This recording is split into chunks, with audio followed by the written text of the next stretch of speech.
Hey guys, tonight we drift out over an ocean so wide and so quiet that your modern brain, fully dependent on GPS, Wi-Fi, and the emotional comfort of a glowing blue dot, might start to panic a little.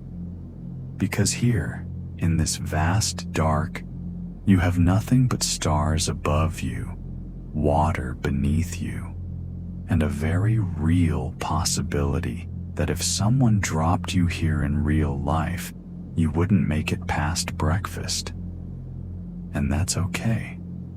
That's why you're listening to this in bed instead of being launched into the Pacific like an unplugged phone. So, before you get comfortable, take a moment to like the video and subscribe, but only if you genuinely enjoy what I do here. Now, dim the lights, adjust to a comfortable sleeping position, and let's begin our journey tonight in a relaxed and pleasant way. You begin your walk, well, more like a gentle mental float, onto a deck that doesn't really belong to any particular culture or century. It's just a quiet wooden space built for a sleepy imagination. Above you, the sky opens like a velvet curtain, and suddenly the stars become more than pretty dots. They're tools, they're instructions, they're a cosmic spreadsheet drawn across the night. And you start to understand why so many ancient navigators treated the heavens like a familiar neighborhood, only with fewer loud neighbors. You tilt your head back, trying to find something recognizable. Today, you might know Polaris, maybe the Big Dipper, and if you're feeling academically spicy, perhaps Orion. But to early ocean travelers, the sky wasn't a vibe. It was a literal survival manual. You weren't looking at constellations for fun. You were looking because your next meal depended on it. The first thing you notice is how the sky changes depending on where you stand on Earth. Near the equator, the stars wheel overhead in big, dramatic arcs. In the far north, Polaris sits almost stubbornly still, like that friend who refuses to move from their couch no matter how many times you suggest going out. Early sailors noticed this too. They figured out that as you travel north or south, the angle of Polaris above the horizon changes, giving you a rough latitude before the idea of latitude even existed as a word. Historians still debate exactly when different cultures discovered this, but everyone agrees it happened way before anyone thought of making a globe. You run your fingers along the railing, feeling the ocean swell beneath you. The gentle roll of the water makes the starlight shimmer.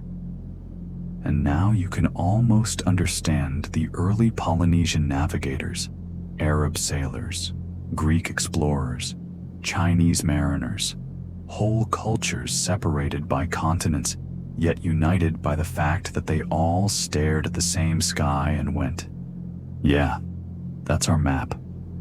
The Greeks, for example, didn't just name constellations. They used them like checkpoints, not turn left at Orion, but more like, when that star rises over that one, you're roughly headed east. Arab navigators cataloged hundreds of stars with precise names that still echo in astronomy today: Aldebaran, Betelgeuse, Altair. Chinese astronomers mapped the sky into intricate patterns that worked like an ancient celestial GPS interface, minus the passive-aggressive recalculating voice. You shift your weight and glance toward the horizon. It's darker there, almost ink black, but the stars near it behave differently. Early navigators realized that rising and setting stars could act like cosmic clock hands, helping them guess direction long before compasses came along. It wasn't perfect, but when your options were trust the stars or guess wildly and hope, the choice felt pretty clear. And here's the part that stays with you. None of these people thought of star navigation as mystical or dramatic. To them, it was practical, routine, like checking the weather app today. Except their weather app was the universe, and it came with far fewer ads. Some cultures took it further. Polynesian navigators trained themselves to memorize star paths, full sequences of where specific stars would rise, arc, and set relative to known islands. You're talking dozens, even hundreds of stars. Not just one night, but season after season, year after year. A kind of mental choreography with the sky as your dance partner. Modern scholars still debate how much of this knowledge was formally structured and how much was passed through intuition. But no one denies how mind-blowingly effective it was. You feel the deck tilt slightly as the imaginary swell lifts you. Each star above you carries a sense of quiet authority, like these tiny lights have watched thousands of sailors succeed, fail, return home, or vanish beyond the horizon. And somehow, despite storms and winds and the 1,000 ways a voyage could go wrong, humans kept crossing oceans with nothing but these stars. And maybe some good rice cakes or dried fish. There's something comforting in that. A reminder that even before technology wrapped the world in a digital safety net, humans found orientation by looking up. You take a slow breath. The sky feels closer now, almost leaning in, like it's proud you're paying attention. You try following a star with your eyes as it glides along its predictable arc. It doesn't rush. It doesn't panic. It doesn't check its phone. It just moves with the quiet confidence of something that has always known where it's going. And in moments like this, you realize how ancient sailors learned to imitate that calm. If the sky wasn't freaking out, why should they? You lean back against the rail, letting the stars settle into your vision until they blur softly at the edges. You're beginning to understand what it means to cross an ocean without instruments, not through bravery, but through familiarity. The night sky has become your companion, your map, your gentle reminder that direction can come from stillness. You're still leaning over that quiet, timeless deck when your attention drifts downward, away from the stars, away from the glittering ceiling of the world, and towards something much closer, much louder, and much more opinionated, the ocean's surface. It moves like a giant creature breathing under a blanket. It doesn't ask for your permission. It doesn't care whether you can swim. And it definitely knows more about where you are than you do. If you dropped your modern self into this scene, you'd probably stare at the waves and say, "Yep, that's water." But to ancient navigators, this surface was a full encyclopedia, a slightly rude and splashy one, but still impressively informative. You kneel a little, resting your hand on the rail as the boat rocks. The motion isn't random. At least, not to people who spent generations studying it. Polynesian navigators, for instance, became experts at reading what we might call the ocean's skin. The texture, rhythm, and direction of waves rolling under and across each other. You start noticing it too once you slow down. There's the big, deep swell coming from far away, steady as a heartbeat. Then smaller wind waves scurrying on top of it like energetic toddlers who skipped nap time. If you really pay attention, you feel another layer, a faint push from an angle that seems almost illogical. But no, it's real.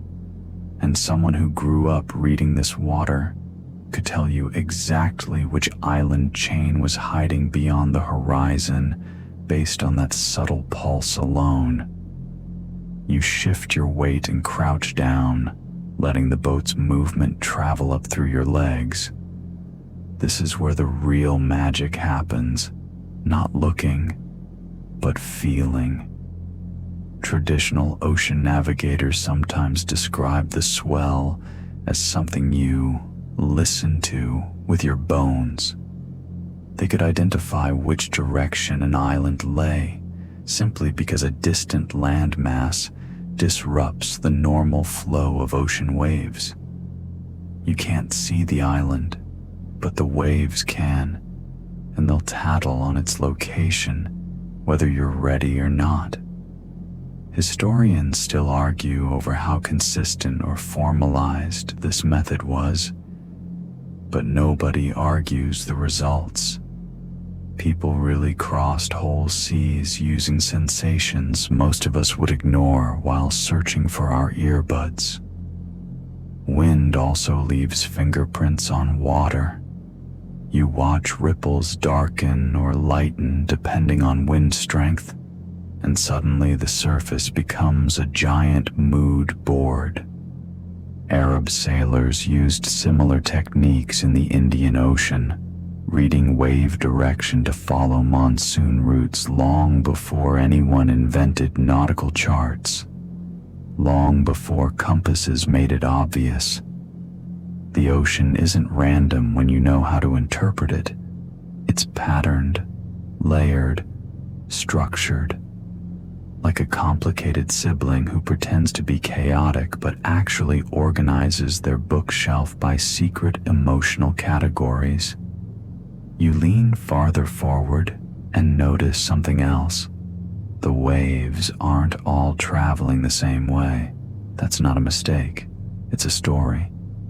The long, calm swell you feel might have started hundreds or even thousands of miles away, created by storms you never saw.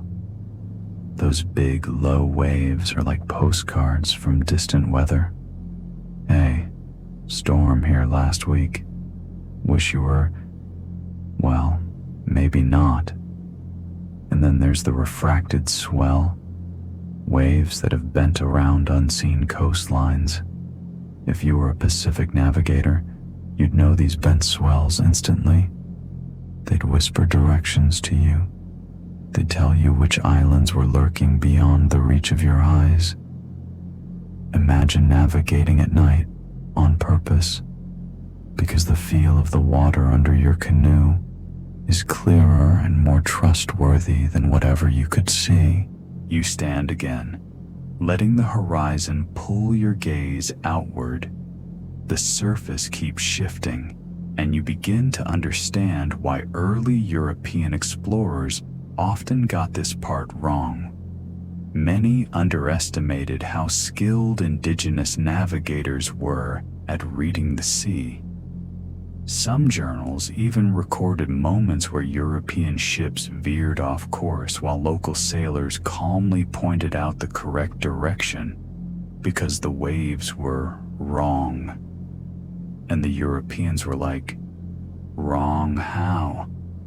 And the locals were like, well, they didn't say anything because this is a no-dialogue story, but you can imagine the gentle internal sigh.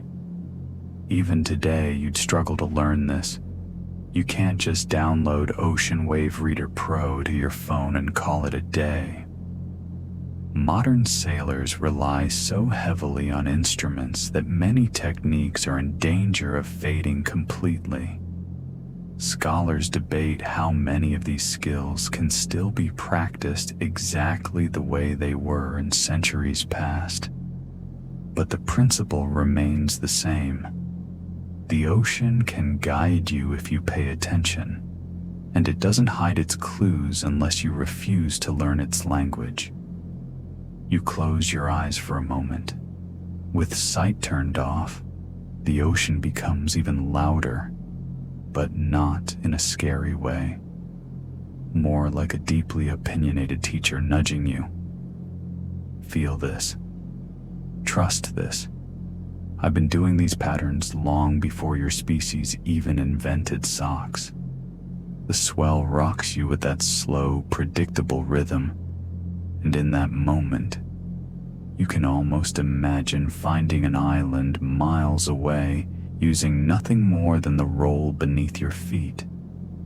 It's strangely comforting. This enormous, untamable body of water, something humans were objectively not built for, still offers direction if you listen the right way. You breathe slowly, letting the motion settle through your spine, and suddenly, the world feels navigable again. Not because you have a device, but because you're learning to recognize patterns older than history itself. You're still standing at the rail when a soft warmth brushes across your face. Not emotional warmth, though good for you if that's happening, but actual sunlight. The sky has shifted from star-filled velvet to that soft pre-dawn gray, the kind that looks like the world is trying to boot up without enough coffee. And in this moment, you begin to understand the next ancient navigation trick, letting the sun behave like the universe's most dramatic compass needle. You turn your head toward the horizon just as the edge of the sun pushes itself up, slowly and confidently, like it knows it's the main character. Even today, you instinctively know that the sun rises in the east and sets in the west. That's second-grade science. But when you're out on open water for weeks or months, this simple truth becomes a lifeline. You track the sunrise position. You watch how high it climbs. You pay attention to where it sinks. And suddenly, your whole sense of direction becomes anchored in the daily rhythm of light. As the sun lifts higher, the deck beneath you warms. You follow the path of that light, letting it stretch across the waves like a golden arrow. Ancient Egyptians used the sun to orient themselves on the Nile long before they imagined building pyramids. Greek sailors noted the shifting length of midday shadows to keep rough track of their latitude. In East Asia, mariners sometimes floated small sticks on water bowls to create simple shadow compasses, using the direction of the cast shadow to figure out their heading. It wasn't high-tech, but it worked, kind of like using a potato as a battery, but way less confusing. You breathe in the salty air as the boat continues its slow, rhythmic rocking. The sunlight makes the ripples sparkle, and you start to notice how everything the sun touches becomes a clue. When it's directly overhead, there's barely any shadow. When it leans low, shadows stretch dramatically, like they're trying to drag themselves across the deck. Early navigators studied these angles constantly. Some even carved small notches or marks on their boats to memorize how big the midday shadow should be at certain latitudes. If the shadow looked wrong, that usually meant you were wrong. Of course, historical debates swirl around the exact methods different cultures used. Scholars argue about whether certain measurements were intentional or accidental discoveries, like, did they calculate this on purpose? Or did they just eyeball it really well? The academic disagreements don't make the techniques any less impressive. They just remind you that human innovation isn't always a straight line. Sometimes it's more of a sleepy squiggle. You shift your stance slightly as the boat tilts, and the sunbeam sliding across the deck makes everything feel briefly theatrical. You look down at your own shadow, noticing how it stretches and shrinks like a quiet, obedient pet. Ancient mariners viewed that shadow as their navigation partner. They tracked how the sun's position changed across seasons. They noted how its path arced differently depending on how far north or south they traveled. They even built stone structures, wooden tools, and early sundials on land to practice reading the sun before venturing onto open waters. You rest your palm on the warm railing. The heat feels subtle but steady, like a reminder that the sun doesn't rush. It takes its time, and you're learning to take yours. Out at sea, rushing usually got people lost, or worse, seasick, which might be even more tragic depending on your personal tolerance level. During long voyages, you imagine yourself watching the sunrise each morning, marking its position in your memory. If it rises slightly north of where you expected, you know you're drifting off course. If it rises too far south, well, that's another issue. You rely on the gentle, predictable path of this giant fireball because it's one of the few things in nature that doesn't gaslight you. The sun always shows up in the right place, unless you're in the Arctic during winter. But that's a whole different problem, and we're not emotionally ready for that level of darkness. You squint slightly as the sun climbs higher. You remember something else. Its height at noon. That measurement, how high the sun sits when it reaches the top of its daily arc, became one of the earliest ways to estimate latitude with genuine accuracy. Even before sextants existed, early sailors used wooden boards, stretched arms, or knotted ropes to approximate the sun's angle. It wasn't exact, but it pointed you in the right direction.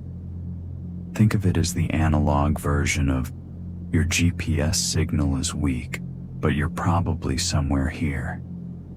You inhale deeply as sunlight warms the air. Everything feels a little steadier in daylight, less mysterious than the star-strewn night, but still full of its own secrets. You can imagine ancient sailors feeling the same comfort, watching the sunrise not just for beauty, but for direction. The morning light wasn't just a new day, it was a geographic update. And now, as the reflection flickers across the waves, you realize something. The ocean doesn't hide its clues. Whether it's the stars above or the sunlight stretching across the water, everything around you is quietly nudging you toward understanding.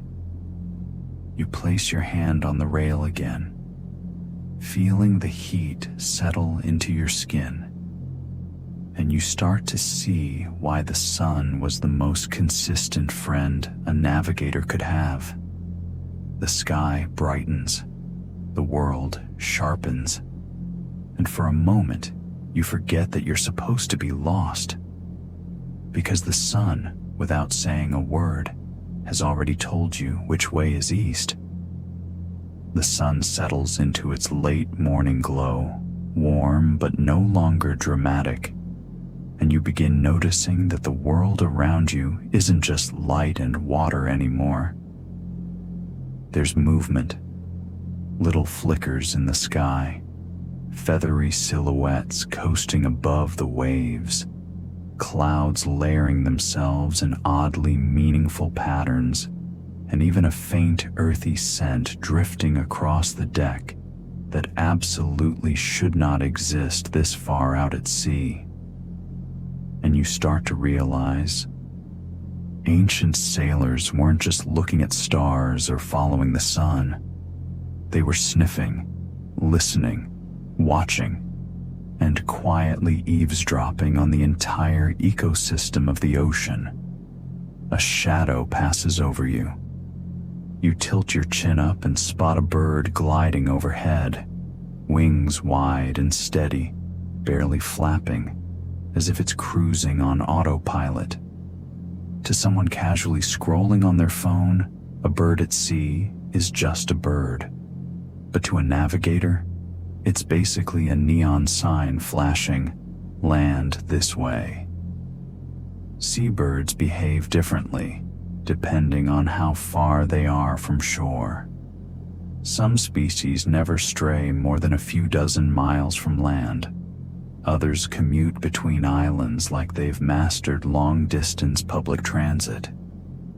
Polynesian voyagers paid attention to these patterns with almost scientific precision, observing how certain birds return to their nesting islands at predictable times each evening. Follow them, and you'd eventually find home. Scholars still debate the exact training methods navigators used, but nobody denies how astonishingly accurate these bird-based directions could be. You watch another bird swoop low across the waves. It skims so close to the surface that the water ripples beneath its wings. You can't help imagining ancient navigators quietly tracking these daily flights, memorizing the arcs and routines. Birds reveal direction, distance, and even the existence of hidden islands beyond the horizon. They are the ocean's little feathered messengers, and they gossip a lot if you know how to listen. But birds aren't the only tattletales. You shift your gaze upward to the clouds, big, layered stretches of white and gray that seem to hang too purposefully to be random. In reality, they're not random at all. Islands force moist air upward, creating taller, puffier clouds than the flat streaks you see over deep, open water. So when you spot a pile of high clouds that look suspiciously like someone scooped vanilla ice cream into the sky, there's a decent chance there's land beneath them. The bigger the island, the more reliable the cloud signature. Early navigators treated these cloud shapes like distant topographical hints carved into the atmosphere. And here's the surprisingly charming part. The Pacific navigators even recognized specific cloud reflections, subtle changes in the color of the undersides of clouds caused by light bouncing off shallow lagoons, coral reefs, or sandy islands. You don't see this unless you stare, really stare, at the sky like someone who doesn't have Netflix. Scholars still discuss how systematic this observation was, but the fact remains. Clouds reveal secrets if you watch them long enough. You inhale, the breeze shifts, and suddenly something odd hits your nose.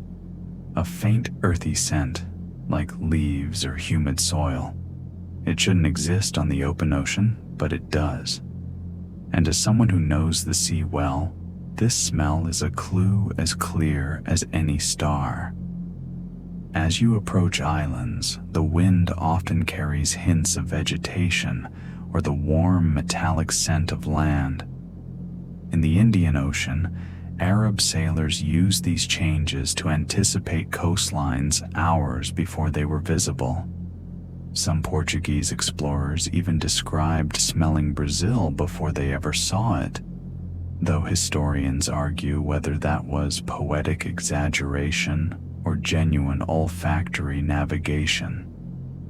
The debate continues, and honestly, it feels charming that scholars are sitting in libraries today discussing whether sailors were literally sniffing for continents.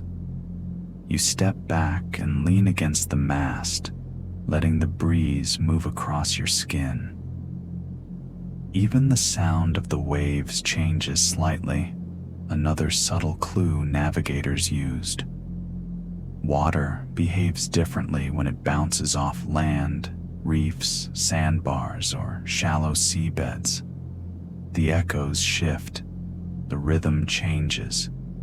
You start to understand why so many traditional navigators train themselves to sense these patterns almost unconsciously. It wasn't magic, it was attention. Simple, deep, uninterrupted attention to the natural world. And then there's color. You glance out again, noticing the ocean's blue isn't one blue. Sometimes it's darker, sometimes greener, sometimes it brightens into that pale turquoise that screams beach vacation brochure. Ancient sailors could interpret these shifts. Greenish water meant shallow regions. Glassy, calm seas sometimes hinted at sheltered approaches. Murky patches warned of reefs. You would have looked at these variations and said, "Huh, pretty." They would have said, "Ah, yes, civilization 47 miles ahead." You take another slow breath, realizing the ocean doesn't hide anything. It simply waits for you to slow down enough to notice. The birds point, the clouds whisper, the water murmurs, and even the air carries messages. It's like the entire planet is quietly guiding you as long as you're willing to pay attention. By now, the sun is higher, the breeze a little warmer, and your senses feel sharper. Not because you suddenly became a master navigator overnight. Don't worry, you're still very much someone who relies on phone alarms. But because you're beginning to understand how many clues exist in places you'd normally ignore, you stand still for one more moment.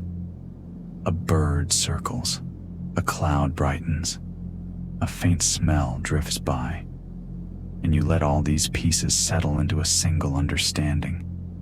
The ocean is not empty. It's full of signs, full of information. You just have to let yourself read it.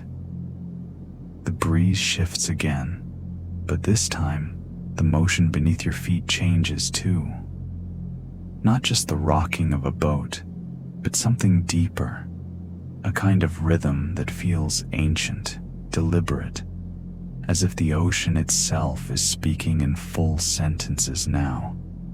You blink, because the deck around you has subtly reshaped itself into something sleeker, narrower, and unmistakably purposeful.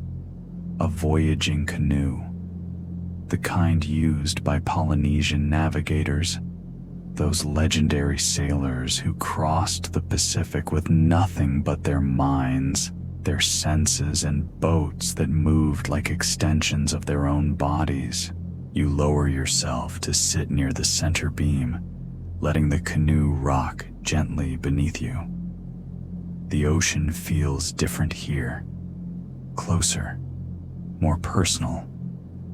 It responds to every shift of weight, every breath of wind. Before you realize it, you're starting to sense something the way these navigators once did. Not with maps or instruments, but with your entire body. And that's the point of this chapter. Memory navigation. The kind of knowledge that isn't written down, but lived, breathed, practiced, and passed through generations with the same care you'd use to hand over a family heirloom. You trail your fingers across the hull. It vibrates softly as long, consistent ocean swells roll beneath the canoe. To modern you, it feels like background noise. But to a trained navigator, this is data, actual directional information. Polynesian master navigators learned to read these wave patterns the way others read text. They memorized at least 4 types of swells at any given time. The primary swell, the secondary swell, the refracted swell bouncing around unseen islands, and even the reflected swell coming back from distant land masses over the horizon. Scholars still discuss how formalized this training was across regions, but the results are undeniable. They crossed thousands of miles of open ocean with accuracy that still shocks modern sailors. You close your eyes, curious, and suddenly you understand why they did this with eyes closed. Without vision, your body becomes the instrument. The canoe rises, dips, angles, and corrects itself, and each movement gives you a sense of direction. It's subtle, but it's there. If the swell comes from behind at a slightly different angle, you'd know you've drifted off course. If you feel interference patterns, 2 wave systems colliding, you'd guess the presence of nearby islands or submerged reefs. It's like the world's oldest vibration-based GPS. The canoe glides forward. You look toward the horizon, but the horizon doesn't matter much right now. What you really think about is what's above you, the star compass. Not a physical compass. There's no carved wooden wheel or bronze instrument. This compass lives entirely in the navigator's mind. Picture a giant circle in the sky, divided into 32 or more star houses. Each rising star, each setting star, each path across the night sky forms a directional point on this mental grid. Every star becomes a signpost. You tilt your head back and watch as the stars you saw earlier, now imagined in daylight, slot into this invisible compass. You start naming them the way navigators would have, not with modern constellations, but with local star names, island-specific designations, and familial mnemonics that helped students memorize orientation for hundreds of different stars. It takes decades of training to perfect. Some navigators memorized star lines so long and complex that it's equivalent to knowing every exit, ramp, and roadside tree on a highway stretching across half the planet. The canoe glides again. You feel the breeze shift, and suddenly you're aware of something odd. The temperature change. Navigators notice that too. Winds shift their field depending on time of day, season, and proximity to land. Even the humidity changes. If the breeze grew warmer and slightly sweeter, that often meant islands were close. If the wind became cooler or carried hints of distant storms, that shaped decisions about direction. This wasn't luck. It was pattern recognition honed over hundreds of years.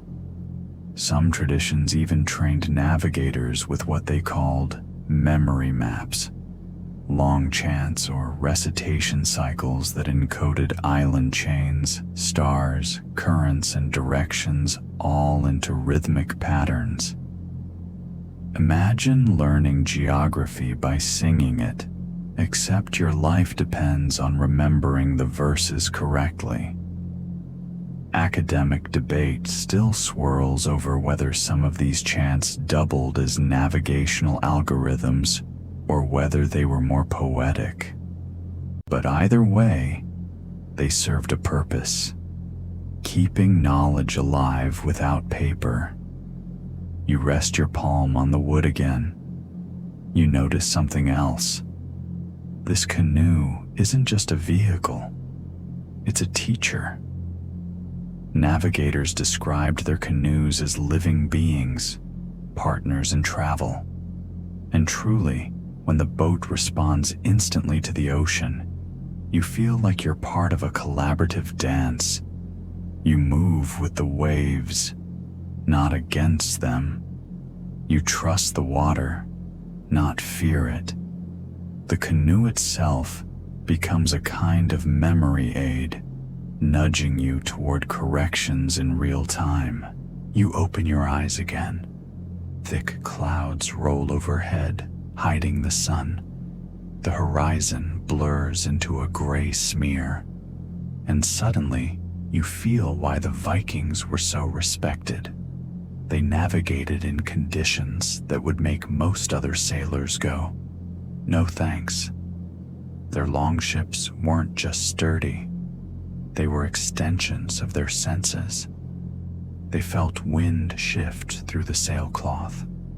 They read weather through the shape of clouds dragging across the sky. They smelled land, quite literally. Certain islands carried scents of soil or vegetation across dozens of miles. Some sagas describe crews noticing earth smell long before land appeared. Historians disagree about how consistently this happened, but they agree the North Atlantic does carry scents on certain atmospheric conditions. You rest your hand on the carved wooden rail. It's rough but warm, as if absorbing the heat of generations who learned the sea by living alongside it. Vikings didn't memorize neat star charts or recite formal chants. Their navigation was instinctive, experiential. It grew from years of voyaging, fishing, exploring, and letting the body slowly learn patterns the mind might not fully articulate. Some sailors even claimed to sense direction in their chest, a phrase scholars still debate, but one that hints at how visceral their relationship with the sea truly was. The ship cuts through a dark swell. You feel the sideways nudge, the kind that suggests underwater shoals or approaching land masses. You start to sense why Vikings were so confident sailing from Norway to Iceland to Greenland to North America. They weren't lost. They never thought they were lost. They understood the North Atlantic the way desert nomads understand sand dunes or forest hunters understand trees. It wasn't that the sea liked them. It's that they learned to listen until the sea tolerated them. You breathe in the cold air, sharp enough to wake even the sleepiest imagination, and you realize something that connects every chapter you've heard so far. Humans developed dozens of navigation systems, not because they were daring, but because the ocean demanded it. You adapt or you disappear. And the Vikings, they adapted spectacularly. The longship rides another swell, steady and sure. The sky may be gray, the wind sharp, the waves unpredictable. But somehow, with your feet planted on this ancient deck, none of it feels hostile, just challenging, and in a strangely comforting way, completely navigable. The North Atlantic slowly fades behind you, replaced by calmer waters and the faint warmth of a sun that has learned how to rise politely. Your mental deck morphs again, this time into a Mediterranean-style vessel, sturdy but practical, with ropes hanging in neat coils and a rudder that looks like it was designed by someone who genuinely cared about steering efficiently. You feel a shift in the air. This is a transitional moment in history, the kind of moment where humans started to invent tools that made the unpredictable ocean a little less opinionated. Welcome to the era when medieval navigators began leaning on instruments that whispered, rather than shouted, directions. You glance around the deck, noticing the freshly sharpened horizon. And here's the first revelation: the magnetic compass. Not the fancy digital kind that tells your phone to scream, recalculating, but a simple needle floating on water or mounted on a pivot. Mariners in China had been experimenting with it for centuries, and by the late medieval period, it spread west. Suddenly, the sky didn't have to be perfectly clear to find your way. You didn't have to memorize every bird, every swell, every cloud nuance. You could trust a needle, or at least mostly trust it. Historians are still debating how reliable early compasses were. Some say the needle wobbled like a hyperactive toddler. Others claim the readings were consistent enough to save countless lives. Either way, it was revolutionary. You run a hand along the rail, feeling the texture of the ship. It responds to your grip, guiding subtle shifts in weight as you think about other medieval innovations. The steering oar, or early rudder, comes to mind. Before it appeared in Europe, ships were often steered by paddles or multiple oars, a delicate ballet that required dozens of coordinated hands. With the rudder, one person could exert real control over direction. Combined with the compass, it changed navigation from a chaotic guessing game to something resembling organized chaos. Scholars debate whether the rudder was a sudden invention or a gradual evolution. The evidence is murky, but the impact is undeniable. You glance at the horizon again, noticing that the ocean feels less scary. Not because the waves themselves have changed, but because humans have started creating tools that amplify perception. Sextants and astrolabes weren't quite mainstream yet, but the seeds were planted. People were learning to measure angles, to track latitude, and to use rudimentary instruments to quantify the sea. It's almost adorable when you think about it.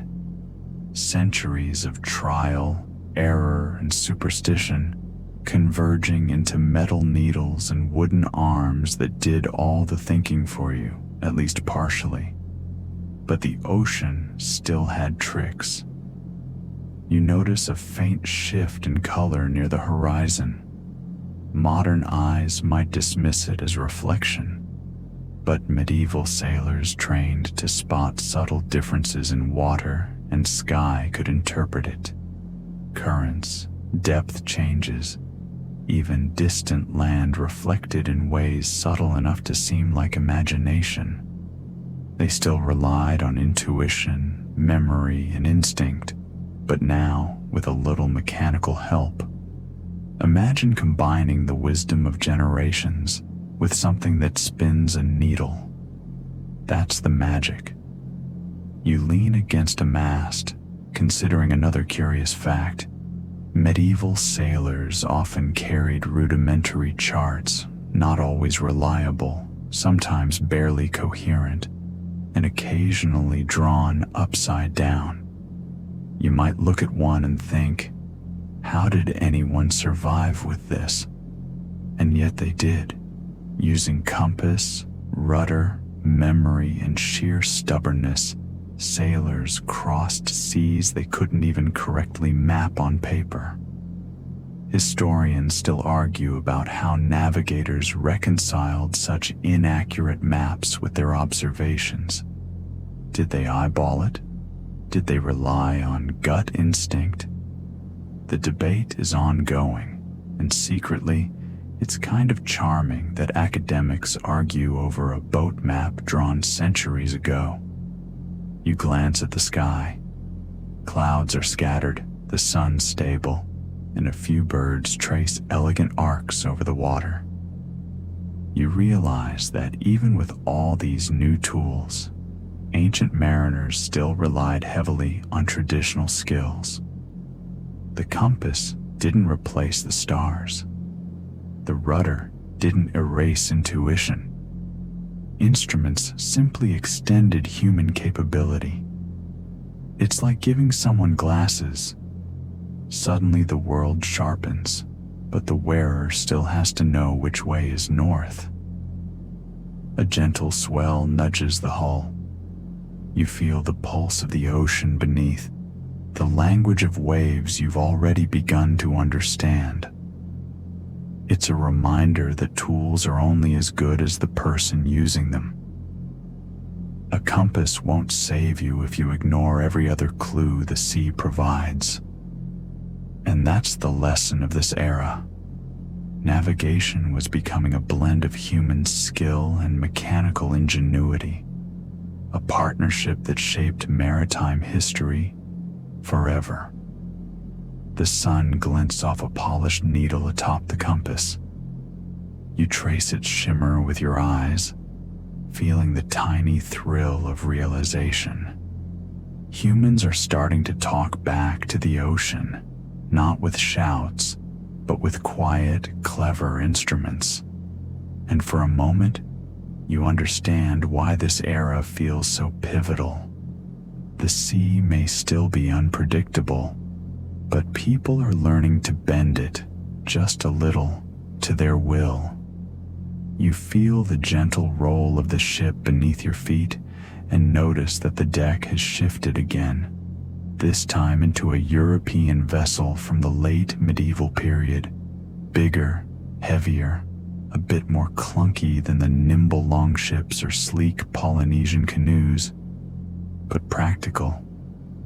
And sprawled across this deck are pieces of paper that smell faintly of ink and salt. The first true navigational maps. You pick one up, squint at it, and immediately understand. These things were, well, let's just say, artistic interpretations rather than actual guides. They're charmingly imprecise, sometimes upside down, and occasionally include monsters in the corners, because why not? But to the sailors of the era, these maps were treasure, direction, and hope all rolled into one. You trace the lines with your finger. Coastlines are jagged, distances mostly guesses, and some islands seem to float in mid-ocean like misplaced stickers. You can imagine a sailor leaning over the edge of the deck, squinting at the horizon, thinking, according to this, land should be somewhere in the general direction, and then shrugging because the ocean didn't care. Scholars still debate how seriously these maps were taken versus how much mariners relied on instinct, but either way, they became a critical part of ocean exploration. Your gaze drifts to the horizon.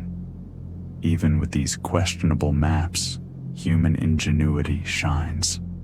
Sailors combined charts with compasses, rudders, and dead reckoning. The practice of estimating current position based on previous measurements and speed. Dead reckoning could get you surprisingly close, but it required constant attention and a bit of luck. One miscalculation, and you're far off, staring at endless blue while your stomach contemplates existential questions. Navigators also noted currents, wind patterns, and seasonal shifts, sometimes recording them meticulously, sometimes trusting what their instincts whispered. The balance between paper and intuition was delicate, and modern scholars still argue over which dominated in various regions. You pick up a faded section of the map depicting the Mediterranean. There are tiny sketches of islands, mountains, and harbors, but the scale is wildly inconsistent. One island seems bigger than a continent. Another barely exists. It's like someone tried to combine Google Maps with doodles from a notebook, and sometimes that's exactly what it was. You notice faint notes scribbled in the margins. Here be dragons, shallow, proceed slowly, probably rocks. These annotations are charmingly practical, but they remind you how unreliable early charts were. Mariners couldn't rely solely on ink and parchment. They had to blend observation, memory, and instinct, a skill set honed over years or even decades. You glance up at the sky and remember your previous lessons. Stars still guide you. The sun still whispers directions. Birds, clouds, and subtle changes in the ocean's skin all continue to provide clues. Maps were aids, not crutches. The interplay between paper and environment created a constant dialogue. The navigator reads the map. The sea corrects the navigator. The stars reassure or contradict, and the cycle repeats. Historians continue to debate how accurate these early charts were in practice versus theory. The consensus? Not very accurate by modern standards, but incredibly effective given the tools available. Your hand brushes over a compass lying on the deck, catching the sunlight. That needle, combined with these imprecise maps, marks the beginning of an age where humans could dream bigger. Previously, impossible crossings became conceivable. The ocean remained enormous and unpredictable, but at least now there was a hint of order, albeit imperfect. You can almost hear the quiet sighs of relief from sailors who, for the first time, could hold a piece of paper and feel that the world was just a little less random. You lean back against the railing, letting the gentle roll of the ship rock you into a meditative rhythm. You imagine early mariners squinting at the horizon, tracing uncertain lines on a page, feeling the tug of currents and winds, listening to waves, watching birds, and still somehow finding their way home. There's a humility in it, a reminder that no map, no matter how elaborate, could replace experience and attentiveness. And as the sun dips lower in the sky, you realize that these maps, for all their inaccuracies, represent human determination.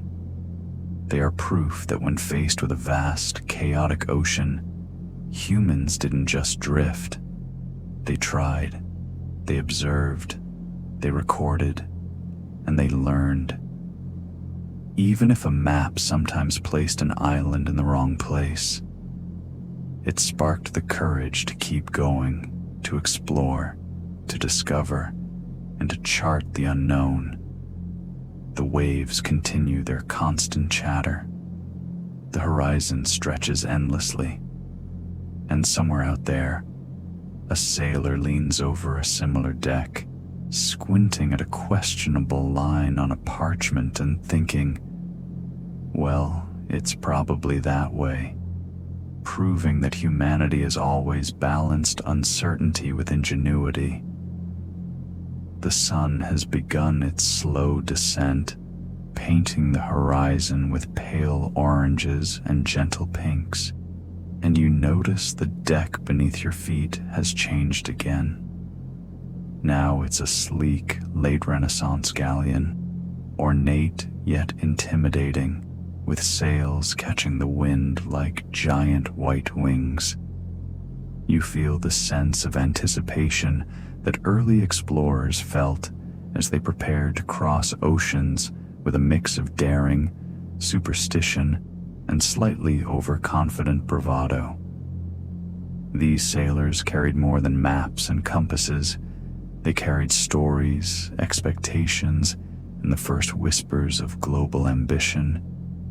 You glance at the rigging, letting your fingers brush the ropes, feeling the tension of sails tuned to perfection. Out here, every gust of wind, every current, every faint ripple of the ocean is information. Sailors of the era learned to read it with astonishing skill. They tracked prevailing winds, trade winds and westerlies, and knew which months were better for crossing particular oceans. You notice how the ship subtly leans as the wind shifts. Centuries of accumulated wisdom have taught sailors when to tack, when to let the wind pull them along, and when to hug a coastline just enough to feel safe. Scholars still debate how codified these observations were.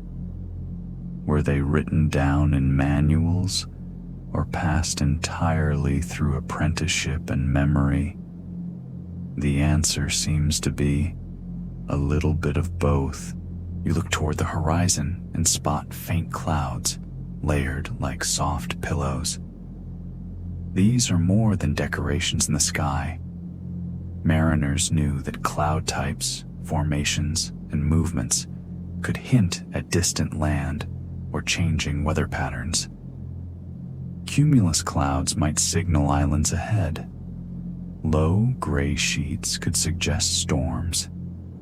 You inhale the salty air, thinking about how these clues were essential long before barometers or weather forecasts existed. The ocean is a dynamic, breathing organism, and skilled navigators learn to converse with it using nothing but attention and experience. Birds appear again, swooping across the open sea, and you realize their presence is even more critical now. Certain species are local, returning to their islands at precise times, while others travel hundreds of miles. By watching their behavior, early sailors could estimate the distance and direction of unseen land. Scholars still argue over which bird species were most reliable for navigation, but the principle remains. Living creatures were some of the earliest compasses, long before needles or satellites. You shift your weight and feel the galleon responding to both wind and subtle currents. The Europeans were beginning to understand more about latitude, thanks to instruments like the astrolabe and cross-staff, which allowed them to measure the height of the sun or stars above the horizon. With these measurements, navigators could roughly estimate their north-south position. Longitude remained a more elusive problem, sparking centuries of debate and invention. Even today, historians argue how accurate these early instruments truly were under real ocean conditions. One thing is clear: human determination to quantify the unknown never wavered. You glance down at a small journal lying open on the deck. Inside, notes scribbled by sailors record wind shifts, estimated distances, and occasional observations about currents or land sightings. Some entries are precise, others vague and almost poetic. This balance between measurement and intuition is emblematic of the age. Humans were learning to blend instruments with experience. A compass might point north, but experience whispered when to tack, when to avoid a subtle reef, when a distant cloud or faint smell indicated land. As the galleon moves steadily, you notice the interplay of all these techniques: stars, sun, clouds, birds, winds, currents, and the instrument readings.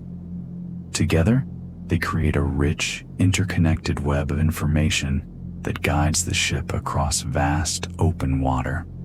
It's a delicate dance, requiring constant attention, judgment, and sometimes a leap of faith.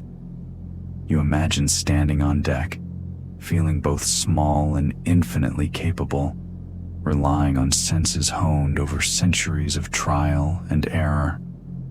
The waves lap against the hull in steady rhythm, almost like a lullaby. You realize that navigation, in all these eras, combines observation, memory, intuition, and occasionally a little daring. The Renaissance mariners took all the lessons of their predecessors, layered them with new instruments, and expanded the boundaries of the known world. Every journey relied on careful attention, but also on a quiet confidence that humans could find their way, even when maps were flawed, instruments imperfect, and the horizon endless. You breathe deeply, letting the sunset wash over the deck.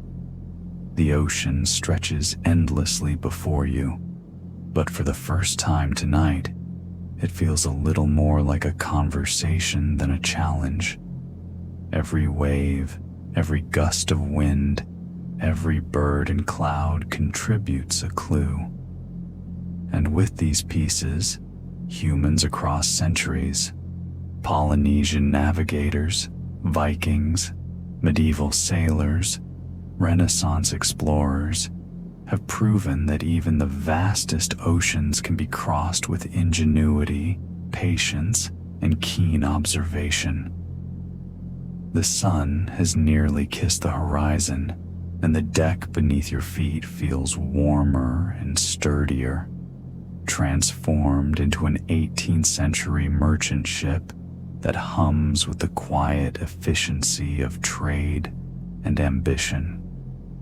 You lean against the railing, letting the motion of the waves transmit through your legs, reminding you that no matter how many instruments or maps humans invent, the ocean always has a subtle, undeniable voice. By this time, sailors had refined old techniques and merged them with new tools, creating a navigation system that was surprisingly sophisticated for its era, and occasionally absurdly frustrating if your calculations went off by just a few miles. You look skyward as twilight begins to settle. Stars emerge in their usual scattered grandeur, and you realize just how integral celestial navigation remains. Sailors now rely on the sextant, measuring angles between stars or the sun and the horizon. With these measurements, they can estimate latitude with surprising accuracy. Longitude, on the other hand, remains the stubborn sibling of navigation. You can almost hear the collective groans of countless sailors as they wrestle with clocks and dead reckoning, trying to pinpoint their east-west position. Scholars argue endlessly about when and how longitude was finally solved. But what matters here is that humans were determined to quantify the unknowable, because losing that battle meant being lost at sea. The merchant ship rocks gently, and you notice a flock of birds dipping low over the water.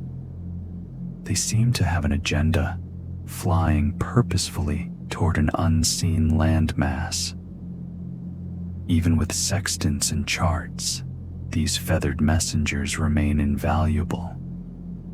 Mariners still rely on them to spot nearby islands before they appear on the horizon. Academic debates linger over which bird species were consistently reliable and how much sailors depended on intuition versus formal observation. Regardless, the birds continue to act as nature's compass, silently confirming directions and providing reassurance in a vast, sometimes intimidating expanse. Below deck, you imagine the crew meticulously updating logs, wind direction, speed, ocean currents, and sightings. Some of this data is recorded as numbers, some as sketches, and some as notes in flowing cursive that would now look charmingly indecipherable. You recognize a pattern forming. Navigation in this period is a delicate combination of science, observation, memory, and a dash of hope. Instruments tell part of the story, charts offer guidance, but the ocean itself remains the final arbiter. You shift your gaze toward the horizon, noting how subtle changes in cloud patterns signal approaching weather. Sailors of the era have learned to interpret these with remarkable precision. High, thin clouds indicate changing winds. Low, thick sheets often foreshadow storms. Even the color of the water, slightly greener or darker, can hint at shallows, reefs, or the proximity of land. It's impressive how many layers of information a keen observer could extract from seemingly ordinary surroundings. Modern scholars continue to debate how systematically these observations were recorded and taught, but the effectiveness is beyond question. A gentle swell rocks the ship, and you feel the combined knowledge of generations settling beneath your feet. Every movement, every sound, every flicker of light becomes part of a larger navigational puzzle. Sailors of this era don't just rely on the instruments, they internalize patterns of wind and wave, rhythms of stars, behaviors of birds, and even scents carried across the sea. It's an embodied intelligence that blends empirical science with centuries of instinct and experience. As night deepens, the sky blossoms with stars. You notice familiar constellations and mentally trace their paths across the heavens. Every star is a waypoint, every movement a clue. The ocean hums beneath you, consistent yet unpredictable, a constant reminder that navigation is a partnership. The human mind interprets, instruments assist, and the natural world provides guidance. Scholars debate the reliability of early methods, but the repeated success of these voyages speaks for itself. You take a deep breath, feeling the cool evening air brush across your face.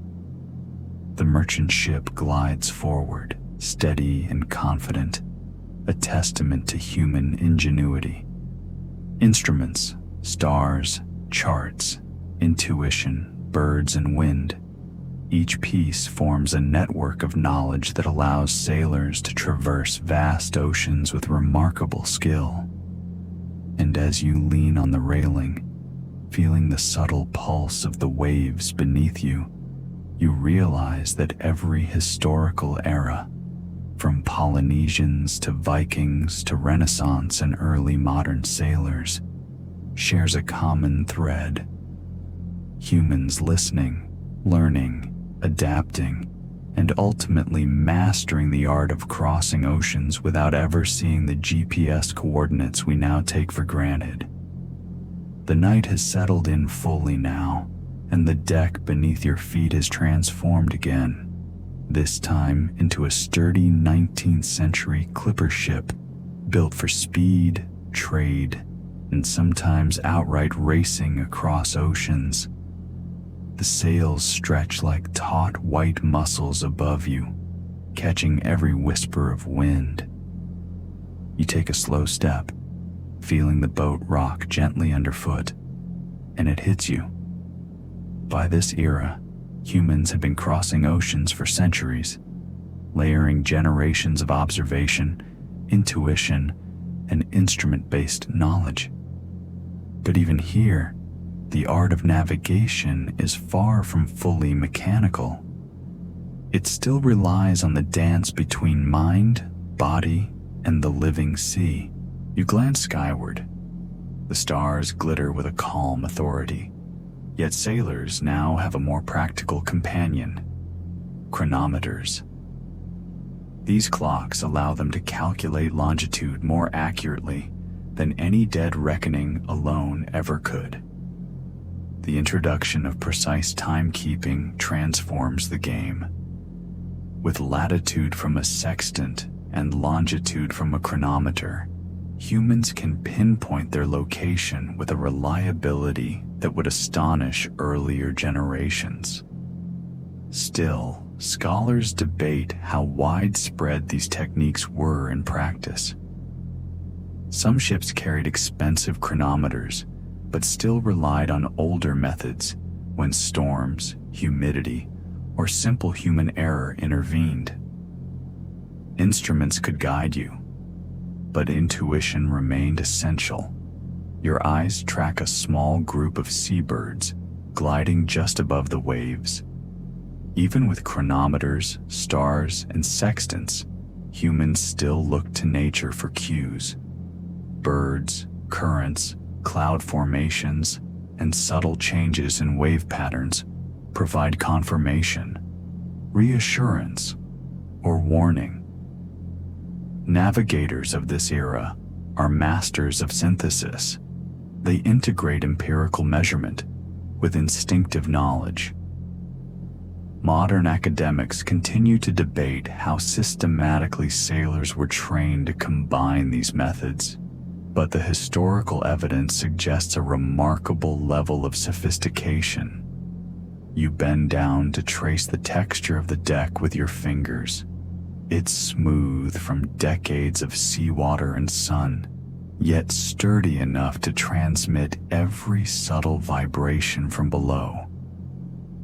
Clipper sailors use this tactile feedback to sense underwater currents and even approaching shoals, supplementing what the instruments told them. It's another layer of embodied navigation. Your body as a sensor, your mind as interpreter, your instruments as assistants. You glance toward the horizon. The water reflects the moonlight in shifting patterns, revealing slight variations in depth and current. Sailors notice these subtleties and adjust their course accordingly. They read the wind, the waves, the clouds, and even the smell of the air. Some subtle cues, like faint vegetation scent carried from far-off coasts, were used to anticipate landfall hours before it appeared. Scholars argue about the reliability of olfactory navigation, but documented success stories show it was effective enough to save lives and make voyages possible. Your hand brushes against a small chart lying open on a table nearby. Routes across the Atlantic, the Pacific, and Indian Oceans are meticulously traced, showing trade winds, currents, and waypoints. But even with maps and instruments, the human element remains critical. Dead reckoning, careful observation, and adaptive decision-making continue to dominate successful navigation. Some voyages succeeded despite poor maps or broken instruments, underscoring how deeply sailors relied on experience and instinct. A gentle swell rocks the clipper, carrying the rhythm of centuries of ocean crossings. You feel the collective knowledge of generations beneath your feet. Sailors integrate every clue: star positions, solar angles, cloud formations, bird patterns, wind direction, and wave behavior. It's a living, breathing network of information that constantly requires attention, adaptation, and judgment. Some historians debate how much of this knowledge was formalized versus passed down orally, but the results speak for themselves. Humans navigated oceans with remarkable accuracy long before satellites or GPS. You lean back against the railing, letting the evening wind brush your face. The sky is a tapestry of stars, the ocean a shifting mirror, and the ship rides both with a grace that seems almost magical. You understand that every advancement, the sextant, the chronometer, the maps, the careful observation of birds and clouds, represents not just technology, but centuries of accumulated experience. Humans learn to cross oceans without GPS, not by abandoning intuition, but by amplifying it with clever tools, attention, and relentless practice. And as the clipper glides forward into the moonlit night, you feel the quiet poetry of it all. Humans listening to the sea, reading the sky, following invisible cues, and trusting their senses. It's an orchestra of knowledge, experience, and patience, a tradition that connects you to every navigator who came before, every mind that dared to look at the vast, open ocean and say, "I will find my way." The night is deep now, and the deck beneath your feet shifts once more, this time into an early 20th century steam and sail hybrid, a transitional vessel straddling the age of wind and the age of engines. You feel the subtle vibration of machinery beneath your feet, a constant hum that adds a new layer to navigation. Humans have started relying on mechanical aids far more heavily, yet the ocean remains the ultimate teacher. Every ripple, gust, and bird continues to matter, and sailors who forget that find themselves lost, or at least very, very wet. You glance upward. Stars are still visible, but increasingly, sailors depend on more instruments than before. The sextant is standard issue. Chronometers are carefully maintained, and now there's an emerging confidence in early radio signals and primitive sonar. These tools promise precision, yet historians still debate how much early navigators trusted the new technology versus sticking to old instincts. Some crews clung to celestial navigation as a matter of pride or superstition, while others embraced radio waves as an infallible guide. The truth, as usual, lies somewhere in between. Your hand brushes over a brass compass mounted near the wheel. It glimmers in the moonlight, reminding you that even with new machines, traditional instruments remain essential. Mariners still consult the needle for direction when machinery falters or signals fail. It's fascinating how these centuries-old tools persisted alongside modern technology, creating a hybrid system of old and new. Scholars continue to debate the extent to which technology replaced observation or merely augmented it. What's clear is that successful navigators never abandoned the ocean's subtle cues. Waves, winds, currents, and bird patterns remained invaluable. You look toward the horizon. A faint glimmer of phosphorescence dances in the water, tiny organisms lighting the waves from below. Modern sailors might dismiss them as decoration, but historically, they were a clue. Experienced hands could detect approaching shoals, currents, or the passage of other vessels by observing changes in water glow or movement. Some 20th century navigators even noted that subtle differences in bioluminescence indicated depth changes near coasts. Scholars still argue about how consistently this was used, but it's a charming reminder that the ocean communicates in ways humans are only beginning to fully appreciate. You notice birds again, small silhouettes skimming the waves. Even with engines humming and radar starting to emerge, the lessons of centuries remain. Birds can hint at land miles away. Certain species, their flight patterns predictable, still guide sailors who pay attention. The combination of modern instruments and ancient instinct creates a layered approach to navigation, one that balances technology with observation. It's the culmination of centuries of human adaptation, showing that tools amplify skill, but never replace it entirely. You trace the rail with your fingers, feeling the vibrations of the engines beneath. The vessel moves faster, yet every movement through the water carries information. Currents push subtly against the hull. The temperature of water and air changes in ways that hint at coastlines or reefs, and cloud formations overhead can warn of approaching storms. All these signals are layered together, forming a sophisticated feedback system. Scholars still debate exactly how these observations were incorporated into routine navigation, but historical records suggest a meticulous attention to environmental cues persisted well into the machine age. A gentle swell lifts the ship. You breathe in the salt and oil-tinged air and realize something remarkable. Human ingenuity is cumulative.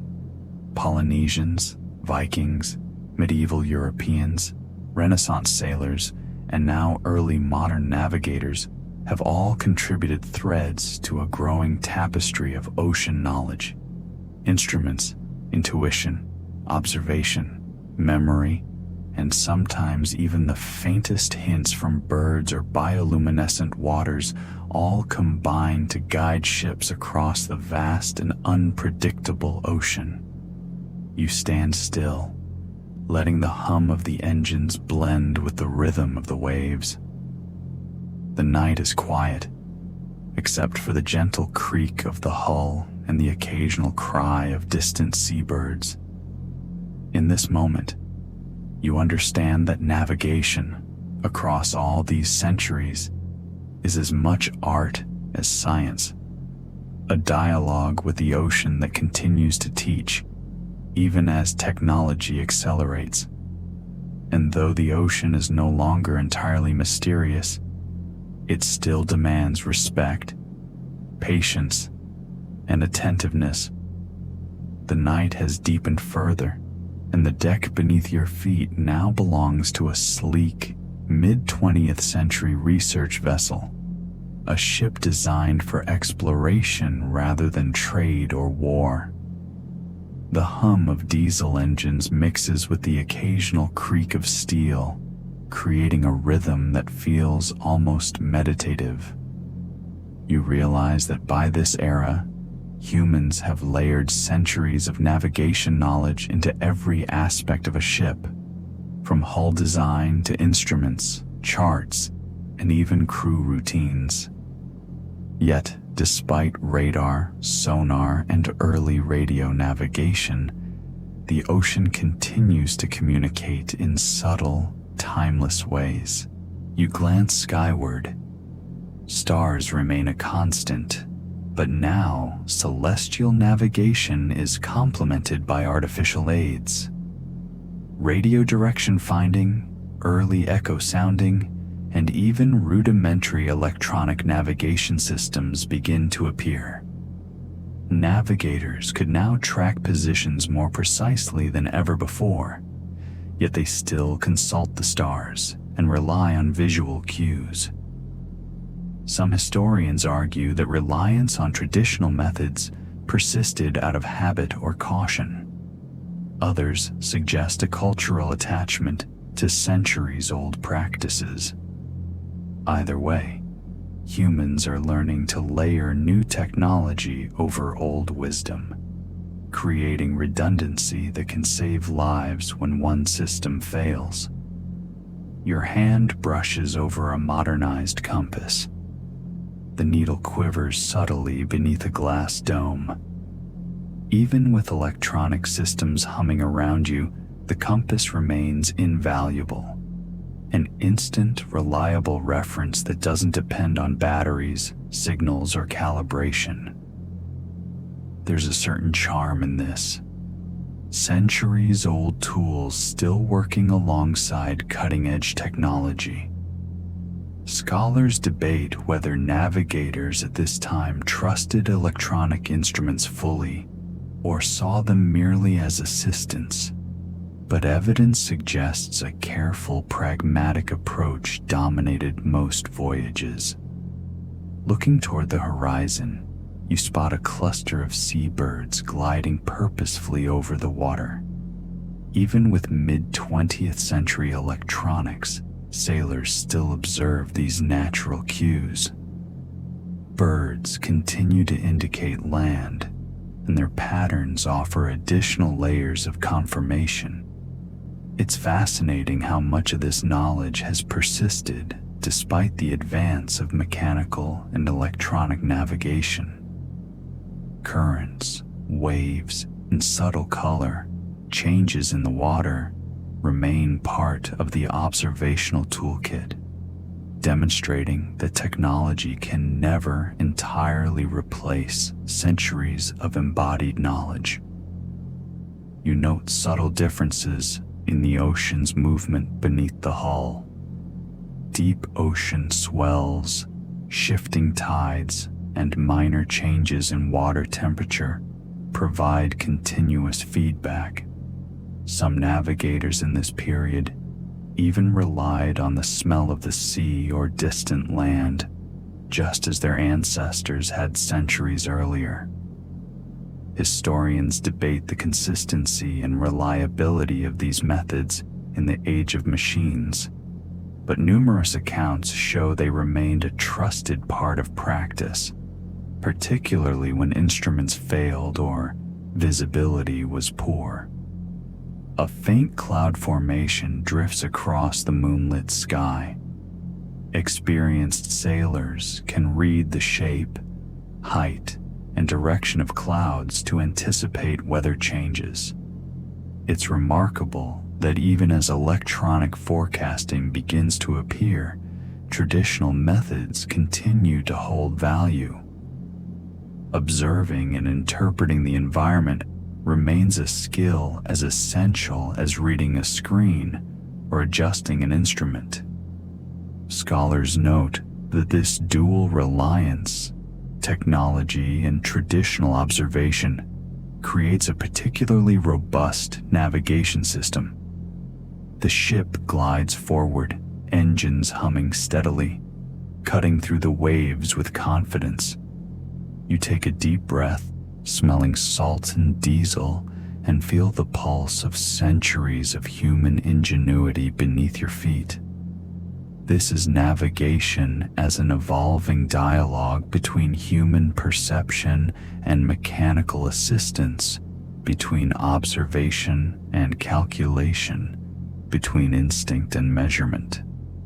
Even in an era of unprecedented technological advancement, humans remain attentive listeners to the ocean's quiet messages.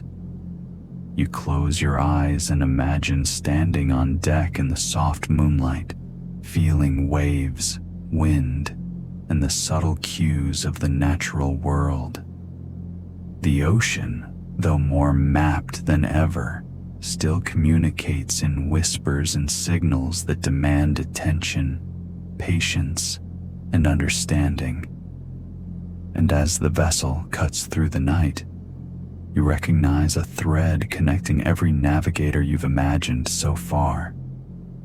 Humans learning, adapting, and observing, never ceasing to listen to the sea, even as their tools grow ever more sophisticated.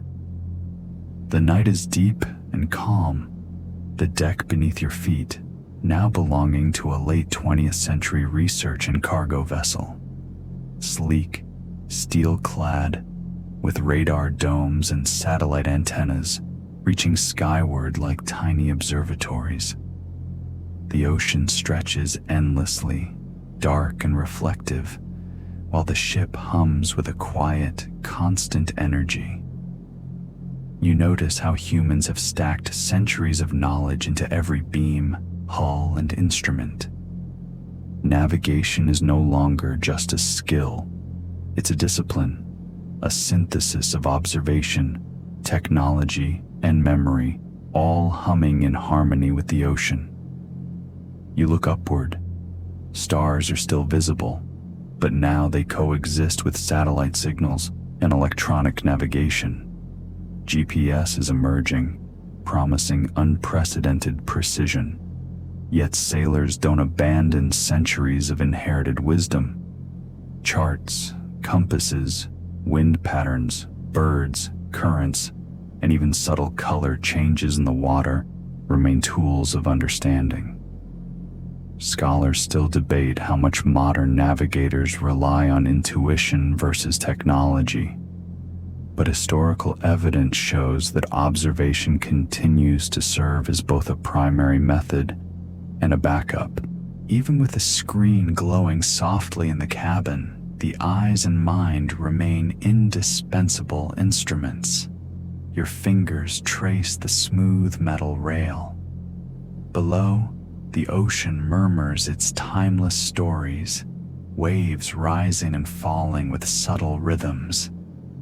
You realize that navigation today is a layering of centuries: Polynesian swell reading, Viking intuition, Renaissance charts, 18th century trade wind mastery, and 20th century electronic precision all coexist. Some methods are formalized, others intuitive, and all are used in tandem.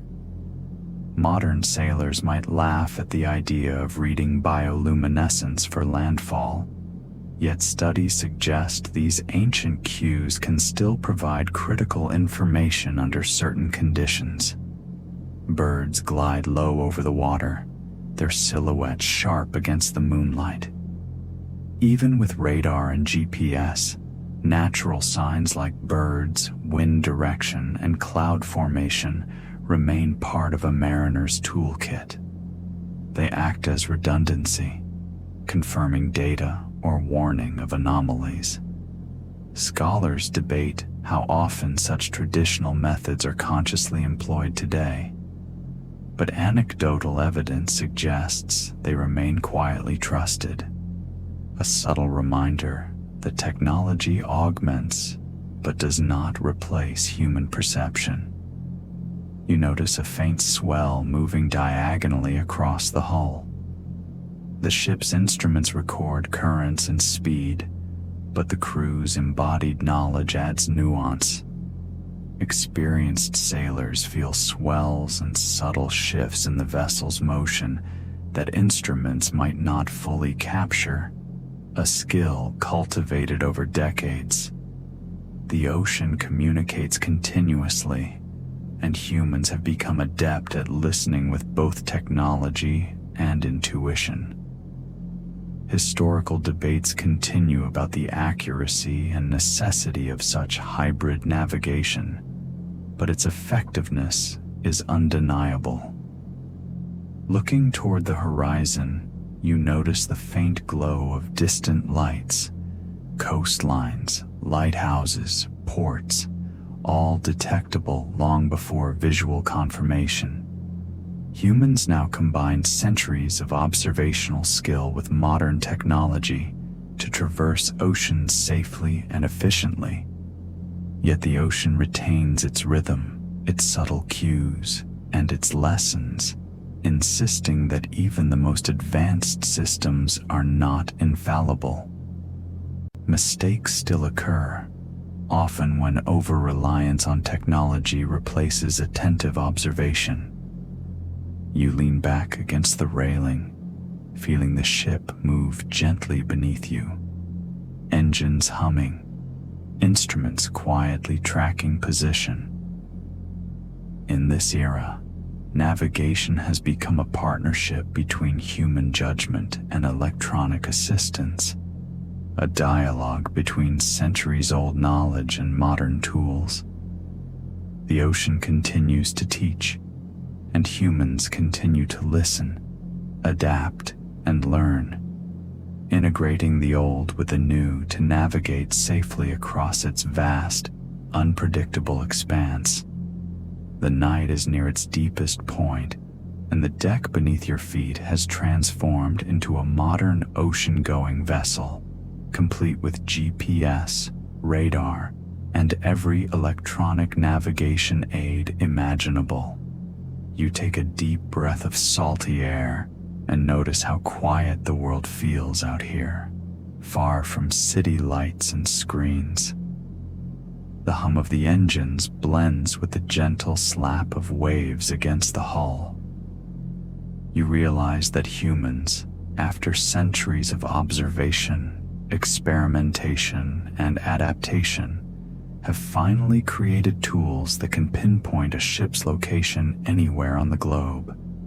And yet, despite all this technology, the ocean still communicates in ways that demand respect, attention, and humility. You glance up at the stars. They feel less like essential guides now and more like old friends reminding you of the long journey humans have undertaken.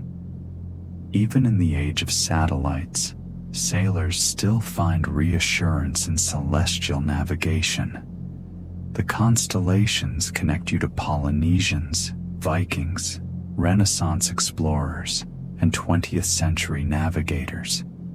Their methods might have been simpler, sometimes quirky, occasionally debated by scholars, but their curiosity, ingenuity, and courage laid the foundation for every modern instrument you now take for granted.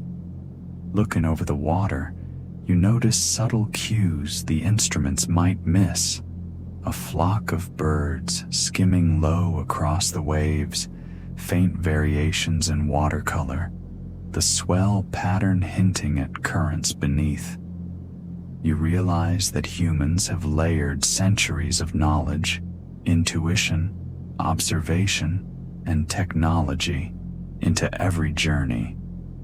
Historians and scholars still debate exactly how effective older methods were compared to modern tools, but the continuum is clear.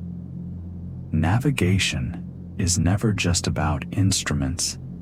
It is about awareness, patience, and the dialogue between human perception and the living sea. The GPS quietly updates your position while radar maps invisible swells and distant vessels. You notice the incredible efficiency this technology allows, yet it doesn't remove the lessons of the past. Every electronic beep, every digital map, rests atop a foundation built by countless humans who crossed oceans using nothing but stars, birds, and intuition. It's humbling to think that while satellites now orbit above, centuries of human ingenuity still guide every journey. You walk along the deck, feeling the gentle rocking of the ship. Waves ripple against the hull, wind brushes your face, and you sense the pulse of the ocean beneath. Humans have built a bridge between instinct and technology, observation and measurement. Even as systems become more precise, the ocean demands respect. A sudden change in wind, an unanticipated swell, or an errant current reminds you that the sea always has the final say. And as you stand there, letting the modern hum of the vessel blend with timeless ocean rhythms, you realize something soothing. Navigation is a story of patience, adaptation, and connection. Every tool, every method, every observation contributes to a centuries-long conversation with the ocean. You feel part of that dialogue, a witness to the persistence, ingenuity, and courage of humans across time as they learn to cross oceans without GPS, and now, with GPS, continue to honor the lessons of the past. Now, you lean back, close your eyes, and let the gentle sway of the ship, the soft whisper of the waves, and the quiet night carry you towards sleep.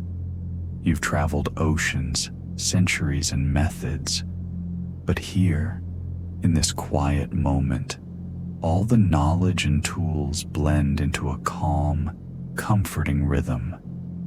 Drift now into sleep, letting the ocean's memory cradle you as your mind floats effortlessly into dream.